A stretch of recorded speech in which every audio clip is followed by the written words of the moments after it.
कैसे हैं आप लोग।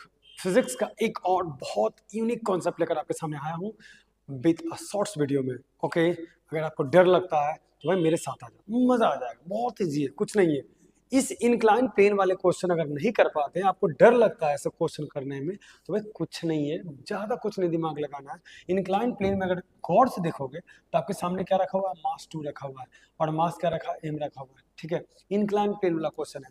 इंक्लाइन प्लेन वाला क्वेश्चन सर नहीं बनती है, नहीं होती है हमसे, तो अगर नहीं होती है तो बस कुछ नहीं करना है, बस इसको डिलीट करना है और एक इंक्लाइन प्लेन हम आपके लिए बना रहे हैं, जरा ध्यान दीजिएगा।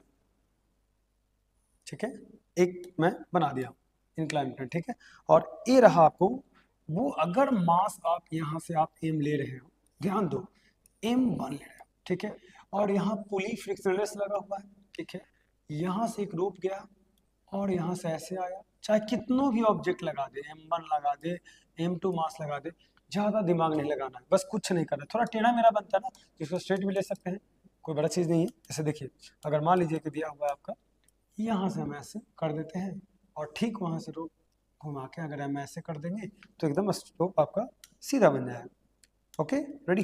तो ये रहा आपका मास, जिस पर आप समझ सकते हैं। ये m2 हमारा हो जाएगा और यहाँ से इसको कनेक्ट कर देते हैं। ठीक है, अब अगर गौर से देखिएगा तो ये आपका कॉमन टेंशन है T और ये भी टेंशन T।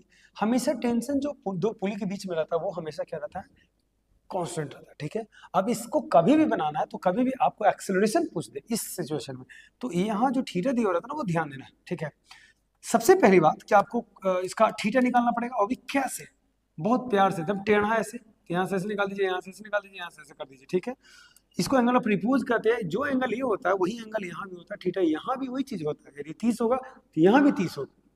और आपको पता है ना कि ये वाला थीटा के साथ जो लगता है, यदि ये mg लगा, क्यों, क्योंकि मास m1 है, तो m1g लिख देते हैं, तो ये क्या हो जाएगा, m1g cos क्या हो जाएगा, थीटा। और ये जो जाता है वो m1g जो आता है साइन थीटा जाता है, तो ये m1 cos theta, m1 sine theta जाता है। ठीक है, टेंशन पर एक खिंचाव लगा रहा है और टेंशन पे लगा रहा है, तो ध्यान दो, यदि नीचे की ओर एक्सेलरेशन, एक्सेलरेशन नीचे की ओर है तो इसकी एक्सेलरेशन जो जाएगी वो ऊपर की ओर जाएगी। ठीक है, उस सिचुएशन में हमेशा टेंशन बड़ा होगा इसके ग्रेविटेशनल पुल से, जो नीचे की ओर जो खींच रहा है उससे बड़ा, तो क्या होगा, टेंशन में से घटेगा m1g और क्या घटेगा, साइन थीटा घटेगा। एकदम प्यार से निकालो m1g, और बराबर अगर लिखना है तो क्या लिखोगे, इसके एक्सेलरेशन लिख दो, क्या, m1a, कॉमन एक्सेलरेशन आपके सामने लिखा हुआ है, देखो एकदम m1a मास ऑफ एक्सेलरेशन, क्योंकि दोनों के एक्सेलरेशन कॉमन होंगे, जितना ऊपर जाएगा उतना नीचे जाएगा। और इसके केस में क्या होगा भैया, इसके केस में होगा m2g